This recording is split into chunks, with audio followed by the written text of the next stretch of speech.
नमस्कार। दूर गांव, देश और अपने घर हिमालय में अनोखी जगह और अनूठी यात्राओं पे आपका साथी और सहयात्री मैं राजीवा। आज हम एक नई कथा और एक नई सीरीज़ शुरू करने की कोशिश कर रहे हैं जिसका नाम है 99 फेसेस ऑफ द हिमालयाज़। इसमें हम उत्तराखंड के और हिमालयी क्षेत्रों के कुछ खास लोगों से आपको रूबरू कराएंगे जिन्होंने एक आम आदमी की ज़िंदगी में कुछ बदलाव किया है। एक आम पहाड़ी आदमी के जीवन में कुछ बदलाव लाया है। तो आज के इस पहले एपिसोड में हमारे साथ हैं जॉय यूकिल, जो हमारे साथ पढ़ते भी थे किसी टाइम पे। हम लोगों ने पर्यटन की डिग्री यूनिवर्सिटी से साथ दी थी कभी। और अब जॉय ने एक नया रास्ता चुना है। यहाँ की एक बहुत ही ज़बरदस्त प्रॉब्लम जो एज ओल्ड पुरानी है। जितने पुराने हम सब हैं उतनी ही पुरानी ये समस्या है। और ये समस्या है पहाड़ में बाघों का मैन ईटर हो जाना।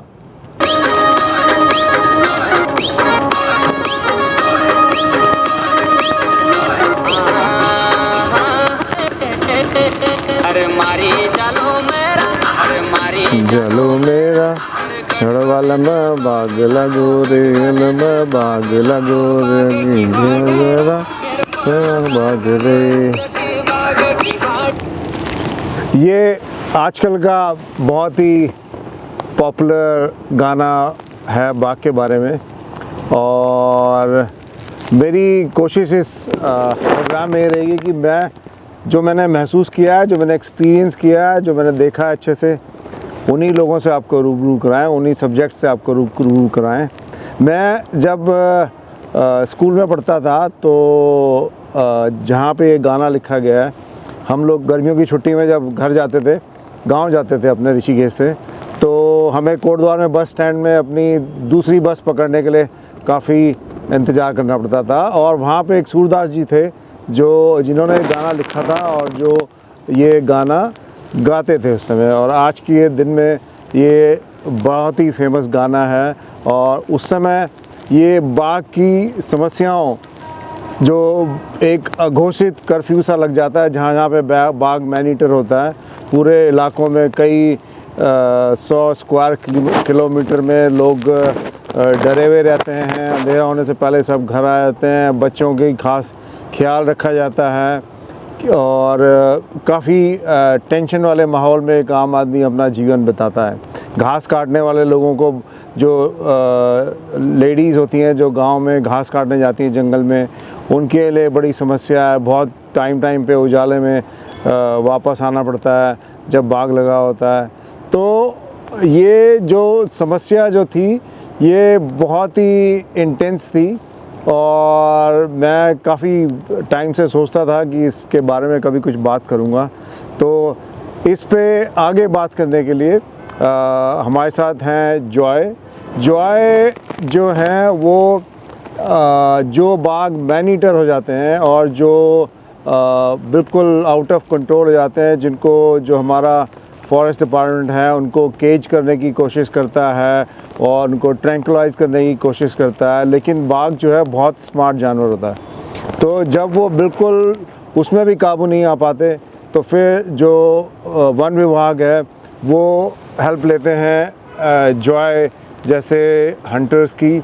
और ये लोग अपनी जान हथेली पे लगा के महीनों में रात दिन जंगल में पड़कर बाघ से उस गांव के उस इलाके को निजात दिलाते हैं। और बाघ को जो ये लोग शूट करते हैं, इनकी ज़िंदगी बहुत ख़तरे में। बाघ बहुत ही स्मार्टेस्ट जानवर होता है जंगल में। हमारे गांव में हमारी दादियाँ जो कहानी सुनाती थी, वो कहते थे कि अगर बाघ की पूँछ ना हो तो अपने को एक छोटे से पत्ते के पीछे बिठा दे। तो आज हमारे से बात करने के लिए हैं जॉय। और जॉय से मैं पूछता हूँ कि ये सब कैसे होता है। आप ज़रा थोड़ा इस पर थोड़ा बताएं हमारी ऑडियंस को कि क्या ये समस्या क्या है और क्या इसमें प्रावधान है और कैसे आप लोग ये सब कर पाते हैं।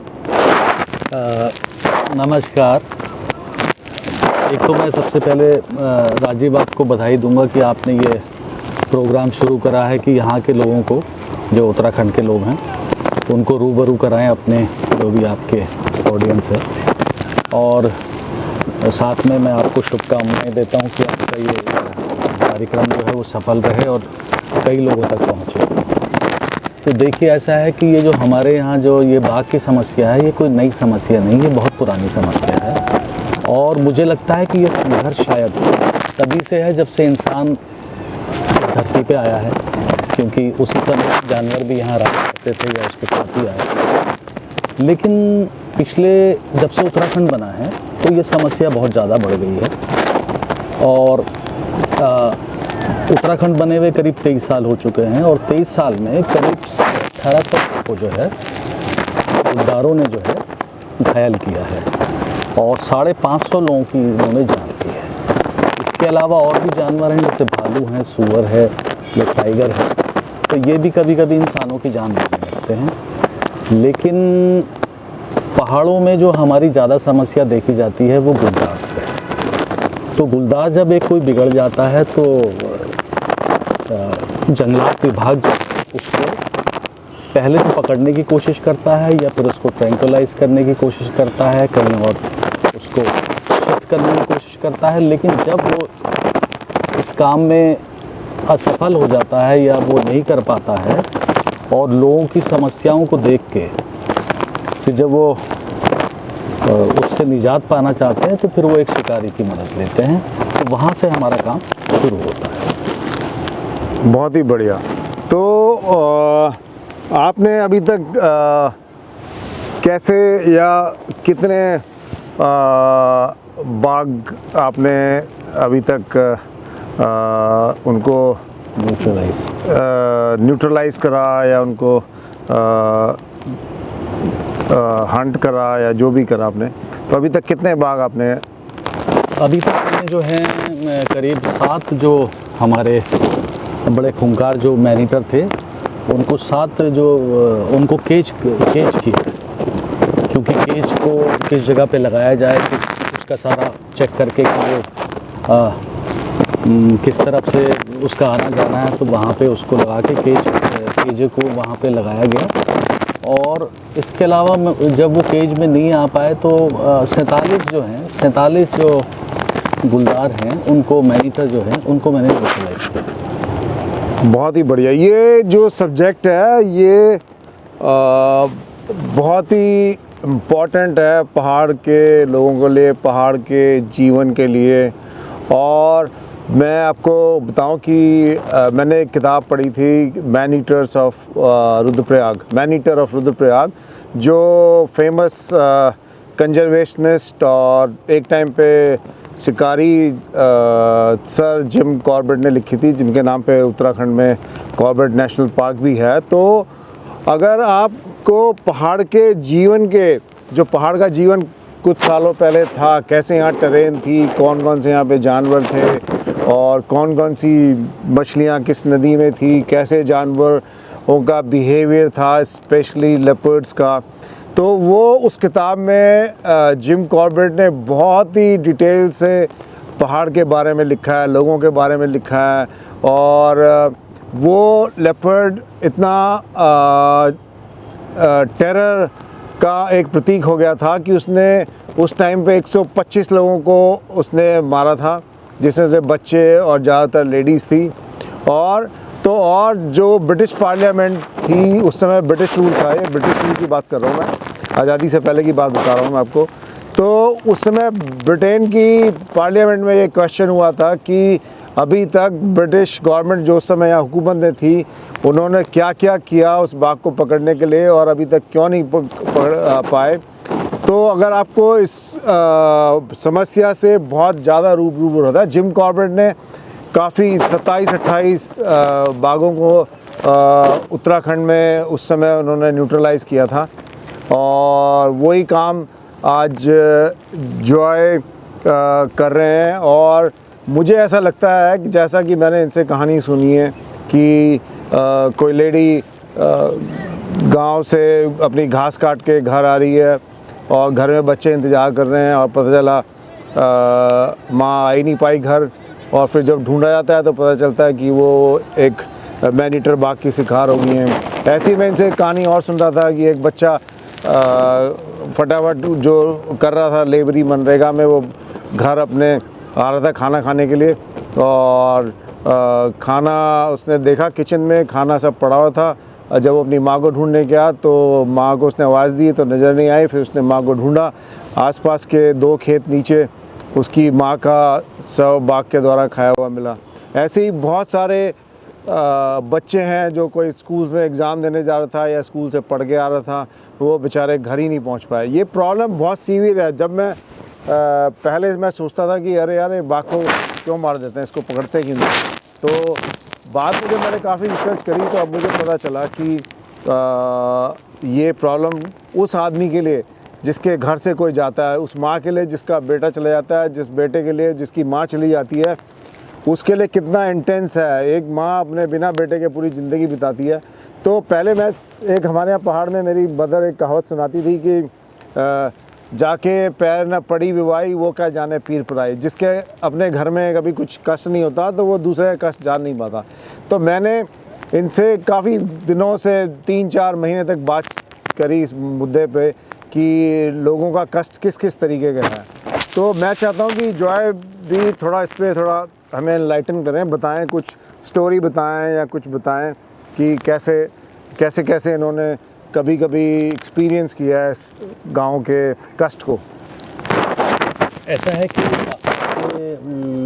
जो हमारे उत्तराखंड की आबादी है, वो बहुत सारी आबादी जो है वो हमारे गांव से निकली है। हालांकि गांव में आज के दिन जो है आबादी कम हो रही है, उसकी कई वजह हैं, लेकिन जानवर भी उसमें बहुत बड़ी वजह है। तो ये अपने गांव को छोड़ के जा रहे हैं, और गांव में करने के लिए आदमी के पास 2 ही काम हैं, या तो वो खेती करेगा या फिर वो जानवर पालेगा। इसके अलावा उनके पास करने के लिए कोई काम नहीं है। अगर वो खेती भी करेंगे तो खेत में तो दूर दूर जाके खेती करनी पड़ेगी, क्योंकि पहाड़ों में जो है लोगों के खेत एक साथ नहीं, वो अलग अलग जगह हैं। और अगर जानवर भी लोग पालेंगे तो जानवर के लिए भी घास लेने जाना पड़ेगा, तो दूर जाना पड़ता है, कहीं दूर जाना पड़ता है। तो जब वो दूर जाते हैं तो गुलदार जो हैं, गुलदार तो वैसे बहुत ज़्यादा संख्या में हैं, सारे गुलदार बिगड़ते भी नहीं हैं, लेकिन उनकी बिगड़ने की जो वजह होती है, किसी का तो ये है कि शारीरिक रूप से जो है उसके दांतों का टूट जाना या उनके नाखूनों का टूट जाना या किसी तरीके से घायल होना। जब वो किसी जानवर को नहीं पकड़ पाते हैं तो फिर अपना पेट भरने के लिए वो किसी इंसान की जान लेते हैं। लेकिन एक जो दूसरे किस्म का जो जानवर है, जो दूसरे किस्म का जो नरभक्षी जिस वजह से बनता है, वो है एक मानसिक खतरा। क्या होता क्या है कि जब जंगल में औरतें जाती हैं तो बहुत सारे गुलदार उन्हें देखते रहते हैं, लेकिन औरतों किसी को पता नहीं चलता कि वो हमें देख रहे हैं। उनमें से किसी एक के कभी कभार ये दिमाग में आ जाता कि यार चलो मैं भूखा तो हूँ, क्या करें, तो चलो ये सामने दिख रहा है तो इसको मार ही लेता हूँ। तो जब वो पहले पहले मारता है, किसी की जान लेता है, तो वो एकदम से उस पर हमला नहीं करता। वो सोचता है काफ़ी देर तक कि आज तक तो मैंने इसको मारा नहीं है, ये मारने में कैसा होगा, फिर ये खाने में कैसा होगा, फिर मैं इसको ले कहाँ जाऊँगा खाने के लिए। लेकिन वो यही सोचते सोचते उनमें से कोई एक जो नॉर्मल होते हैं, भूख में वो डिसाइड कर लेते चलो इस आदमी को मार दिया जाए, तो वो मार देते। अच्छा, जब एक बार वो आदमी के इंसान का मांस खा लेते हैं तो वो उनके मेन्यू में ऐड हो जाता है। जब भी उनकी इच्छा होती है कि आज इंसान को खाना है तो फिर वो उसे खाने के लिए चल पड़ते हैं। ऐसा नहीं है कि वो और चीज़ें नहीं खाएंगे, इस भी जो भी उनको मिलेगा वो भी खाते रहेंगे, लेकिन जिस दिन उनकी कोई तीव्र इच्छा हो कि आज हमने साथ ये चीज़ खानी है इंसान, तो वो खा लेता है। तो अब जब गांव में देखिए हमारे करने के लिए कुछ नहीं, सिर्फ 2 ही काम है, खेती या फिर आपका जानवर पालना। और उसी से लोग बड़ी मुसीबतों से अपने परिवारों को और बड़ा संघर्ष करके अपने परिवार को पालते हैं। और जब एक जगह कहीं गुलदार लग जाता है तो आप ये समझ लीजिए कि सारा रूटीन खराब हो जाता है। अब खेती तो खैर उनकी चौपट हो जाती है, उसके बाद उनका ले जाना भी हो जाता है, तो उनका सोशल और इकोनॉमिक सारा जो है वो सारा कुछ ख़त्म हो जाता है पूरा मूवमेंट। और साथ ही जो स्कूल जो बच्चे जाते हैं उनके लिए भी बहुत खतरा हो जाता है। तो एक किस्म से आप ये समझ लीजिए जैसे कर्फ्यू सा लग जाता है, या फिर आप ये समझिए कि जैसे एक टेररिस्ट शहर के अंदर घुस जाता है और वो लोगों की जान लेने लगता है। तो आम जीवन जो है वो एक तरीके से पटरी से उतर जाता है और लोग बड़ी दहशत में रहते हैं और सारे काम छूट जाते हैं। तो एक गुलजार जब एक इलाके में बिगड़ता है तो आप ये समझिए कि सारे के सारे इलाके की पूरी दिनचर्या को बदल देता है।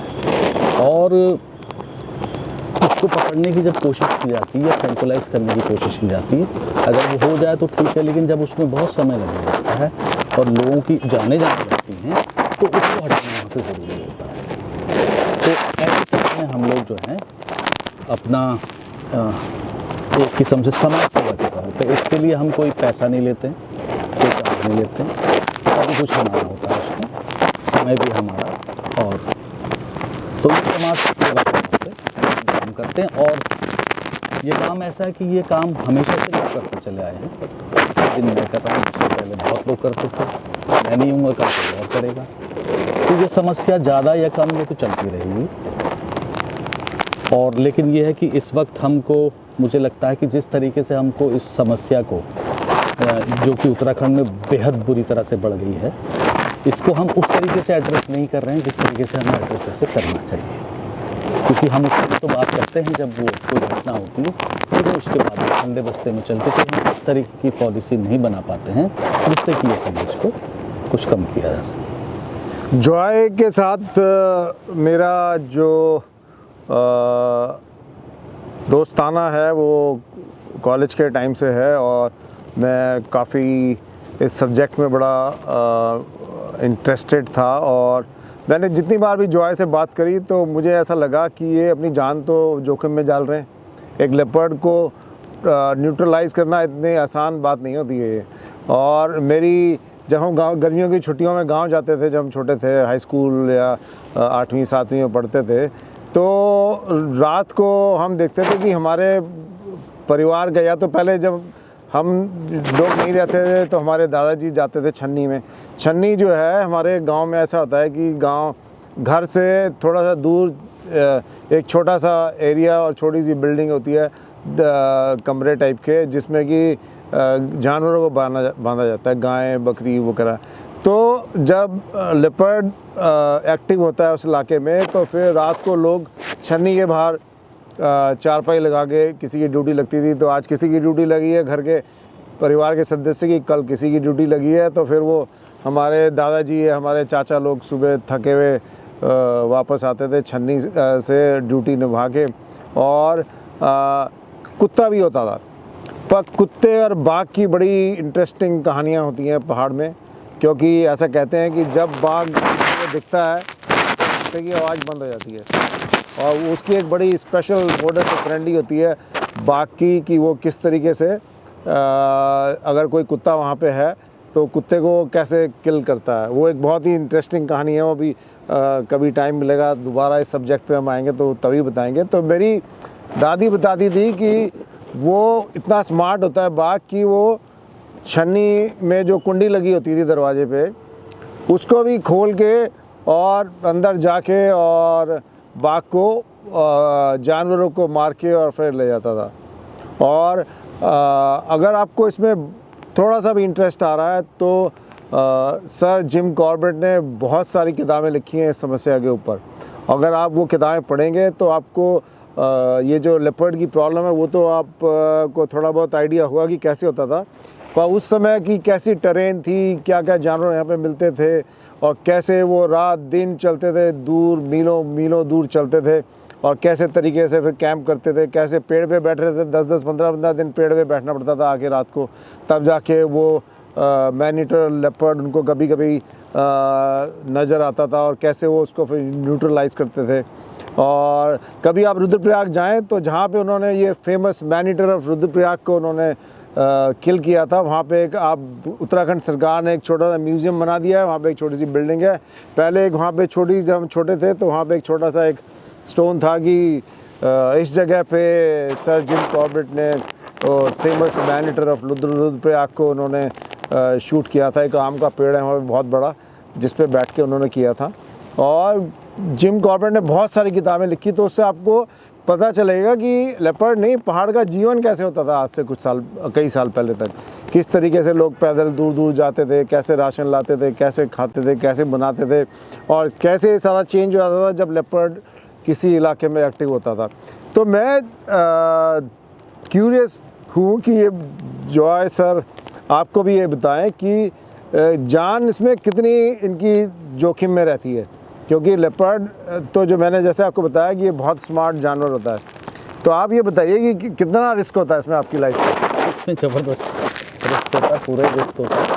और ऐसा है कि देखिए, जब किसी मैनीटर को मारने जाते हैं तो उसमें आजकल समस्या सबसे बड़ी ये है कि उसको पहचानना, आइडेंटिफाई करना। क्योंकि एक इलाके में करीब आपके 5 स्क्वायर किलोमीटर में 1 से लेकर 6 लेपर्ड तक की प्रेजेंस पाई जाती है। तो उनमें से उसको आइडेंटिफाई करना और फिर उसको ट्रैक करके मारना, तो ये एक काफ़ी मुश्किल काम है।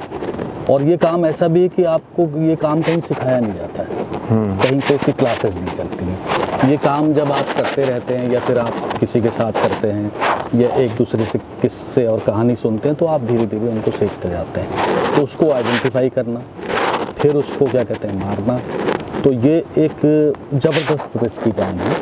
और मेरे पे 5 बार इस तरीके से गुलदारों ने अटैक भी किया है, और बिल्कुल मेरे पास आके जैसे 5-5 मीटर से मुझे गोली मारनी पड़ी, पर ऊपर वाले की मेहरबानी से मैं वो कुछ नुकसान नहीं हुआ।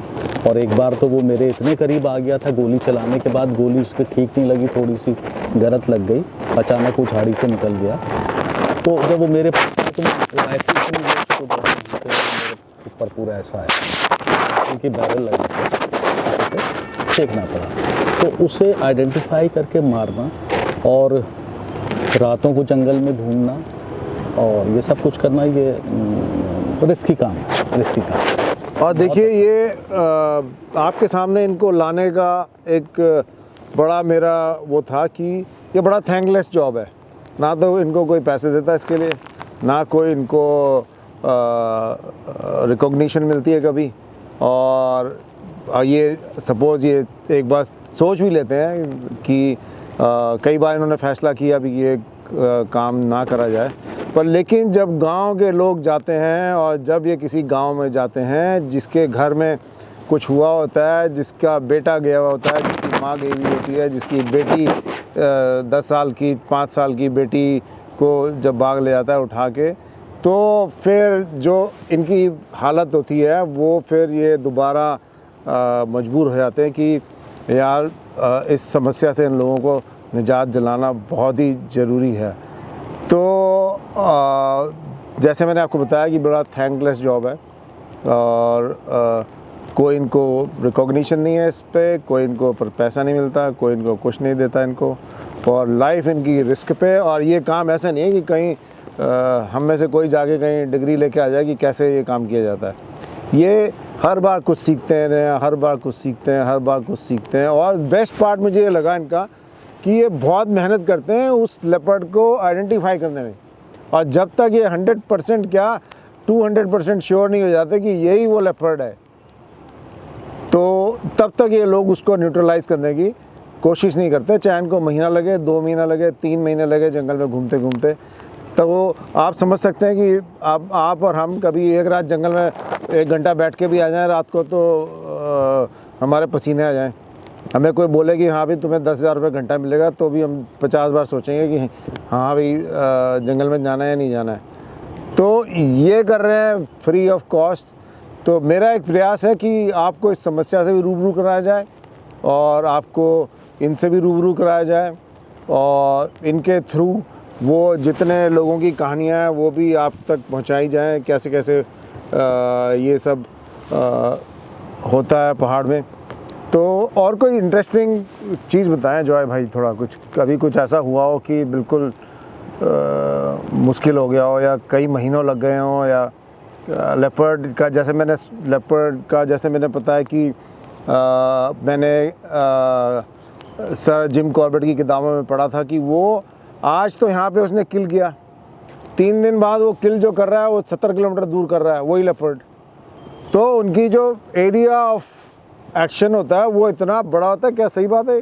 बहुत दूर दूर तक वो चले जाते हैं रात ही, एक ही रात में। हाँ, ये कई लेपर्ड ऐसा होते हैं कि एक जगह पे घटना करके माना उसने इस जगह पे मारा है और शिकारी वहाँ पहुँच गया और वो जगह पे छानबीन कर रहा है, वो तो उसी जगह पे ढूंढने का पता चला उसने 15 किलोमीटर दूर जाके किसी की जान ले ली। या फिर फिर शिकारी वहाँ गया, पता चला उसने 20 किलोमीटर दूसरी तरफ किसी और डायरेक्शन में किसी को मार डाला है। तो उसकी लंबी लंबी दूरियाँ होती हैं, अलग अलग किस्म का होता है। और वैसे तो बहुत सारी कहानियाँ हैं, लेकिन मैं आपको एक कहानी बताता हूँ छोटी सी। तो ये क्या है, ये लेपर्ड ये मिमिक्री बहुत अच्छी करते हैं। अरे वाह। तो मिमिक्री करने में ये बड़े माहिर होते हैं। और वो मेरा शुरू का दौर था, मुझे लगता है 4-5 मैंने उस समय लेपर्ड मारे थे और बहुत ज़्यादा एक्सपीरियंस नहीं था। और एक्सपीरियंस तो मुझे लगता है कभी भी नहीं होता आदमी को, पूरा सीखता ही रहता आदमी, सीखता रहता है। तो जब मैं उस गांव में गया, वो अल्मोड़े ज़िले की बात है, तो लोगों ने मुझसे कहा साहब ये जो है ये, क्योंकि पहाड़ों में हम लोग गुलदार को बागी बोल देते हैं, तो इसलिए बागी बोलेंगे इस समय में यहाँ पर। तो मैंने कहा साहब ये बाघ जो है ये भौंकता है। तो मैंने कहा ये किस किस्म की बात कर रहे हैं, शायद इनके समझ में नहीं आया, या मुझे क्या गुमराह करने की कोशिश कर रहे हैं या मजाक कर रहे हैं, मेरी समझ में नहीं आया। खैर इसी दौरान क्या हुआ कि मैं जो हूँ एक मचान में बैठा और उस गुलदार ने 5 लोगों को मारा था, जिसमें एक आदमी था और 4 बच्चे थे। तो जब वो पकड़ में नहीं आया तो चलो कोशिश करी हमने। तो एक जगह पे मैं पहुंचा ही था 2-3 दिन के अंदर, तो मैंने एक कुत्ता एक जगह पे बांधा और मैं एक जगह बैठ गया कहीं किसी पेड़ पे जाके मचान बना के। लेकिन हुआ क्या कि उसने हमें जाते हुए वहाँ देख लिया, बाघ ने। हाँ, जो कि हमें बाद में पता चला क्योंकि वो खुली जगह थी। अब बैठे बैठे जब कुछ देर हो गई तो मेरे साथ जो एक फॉरेस्ट वाला था, तो उससे मैंने उसको नींद आने लगी। मैंने कहा तू सो जा, कुछ मून लाइट है, मैं ऐसी फायर कर लूँगा, ज़रूरत होगी तो मैं तुझे उठा दूँगा। तो खैर हल्के से वो अपना कुछ छोटी सी नींद सी लेने लगा। तो अचानक मुझे कुत्ते की भौंकने की आवाज़ आई। तो मैंने कहा कुत्ता तो इस तरफ बांधा है हमने, ये इसकी आवाज़ कैसे आ रही है? तो मुझे लगा कि शायद मैंने गलत सुना। दूसरी बार भौंका वो, फिर तीसरी बार वो फिर भौंका वहाँ से। तो फिर मुझे अचानक लोगों की बात याद आई। मैंने कहा ये जो है ये लोग कह रहे थे कि ये भौंकता है। तो खैर वो नहीं आया उस दिन क्योंकि उसको मालूम था वहाँ। फिर मैंने लोगों से और जानकारी हासिल करी। तो वो क्या करता था कि जैसे कुत्ते ऊपर बोलते थे तो वो नीचे आके खेतों में, जब कुत्ते ऊपर से भौंकते थे वो छुप के भौंकता था। तो कुत्ते सोचते थे कि कोई कुत्ता नीचे भौंक रहा है, तो दौड़ के आते थे, वो उसे पकड़ ले जाता था। तो बड़े ये देखिए, ये गुलदार जो है ना, ये जो हैं, ये जिस तरीके से हम लोग इंसान होते हैं, कहने के लिए आप भी आदमी मैं भी आदमी, लेकिन हमारा एक तरीका फ़र्क है, सोचने का, काम करने का आपका फ़र्क है। तो इसी तरीके से ये भी फ़र्क के साथ है। तो ये बड़ा इंटरेस्टिंग भी है। मुझे याद आ रहा है, मेरी दादी बताती थी कि कई बार गांव में ऐसे होता था कि जब गायें बाहर बंधी रहती थी गर्मियों में बहुत ज़्यादा, तो बाघ आके खुंटे से उनकी रस्सी खोल के और अपने मुंह में दबा के वो गाय को उधर दूर सेफ प्लेस में ले जाके फिर वहाँ से आराम से किल करता था। और पहाड़ में हर गांव में आपको नई नई कहानियाँ मिलेंगी बाघ से रिलेटेड। बाघ पहाड़ के हमारे जीवन में एक ऐसी चीज़ है कि जो रोज़मर्रा वाली जैसे बात होती है, तो वो बहुत ही एक पहाड़ की जो फोकलोर्स हैं, यहाँ के गाने हैं, यहाँ की गांव-गांव की कहानियाँ हैं, सब में बाघ की जो प्रेजेंस है वो बहुत ही मजबूत और बहुत ही स्ट्रॉन्ग है। तो ये था हमारा प्रयास। जॉय जो कि पहाड़ से ही आते हैं, जॉय पौड़ी में इनका एक होम स्टे है, और कभी आपको इस बारे में और ज़्यादा बात करनी हो या कुछ सफारी करनी हो इनके साथ, तो आप पौड़ी में आइए। और इनका नंबर भी हम नीचे डिस्क्रिप्शन में डालने की कोशिश करेंगे। और ये ऐसा सब्जेक्ट था कि मेरे से बहुत ही दिल से जुड़ा हुआ था, और यही दिल से जो प्रोग्राम है, ये देखिए, ये बिल्कुल कोई स्क्रिप्ट नहीं है इसमें, कोई इसमें ब्रेक नहीं है शूट में। ये सब नॉन स्टॉप, सब दिल से, उनके भी दिल से और हमारे भी दिल से और आपके दिल के लिए हम लोग लाने की कोशिश कर रहे हैं। तो हमारा ये प्रयास आपको नई नई लोगों से जोड़ने का, नई नई जिन लोगों ने पहाड़ में एक आम आदमी के जीवन में कुछ परिवर्तन लाया हो, ऐसे लोगों से आपको मिलाने के लिए हम दोबारा दूसरे एपिसोड में आपके पास आएंगे। आपको हमारा ये प्रयास अगर अच्छा लगे तो लाइक कीजिए, सब्सक्राइब कीजिए, शेयर कीजिए अपने दोस्तों के साथ। और मैं राजीबा ऋषिकेश, और गांव मेरा पौड़ी गढ़वाल में दूर है, तो इसलिए मुझे बचपन की कहानियाँ सब याद हैं। तो और कैमरे के दूसरी तरफ हमारे साथी अजय कुमार और मैं राजीबा। धन्यवाद। You take good care of you. और बहुत ही अच्छा लग रहा है आप लोगों के साथ रूबरू होने का। और अपना बहुत बढ़िया से ख्याल रखिए। और जैसे जॉय यहाँ के लोगों के छोटे छोटे गांव में बच्चों का ख्याल रख रहे हैं लेपर्ड से, आप अपना बहुत बढ़िया से ख्याल रखिए। Thank you so much.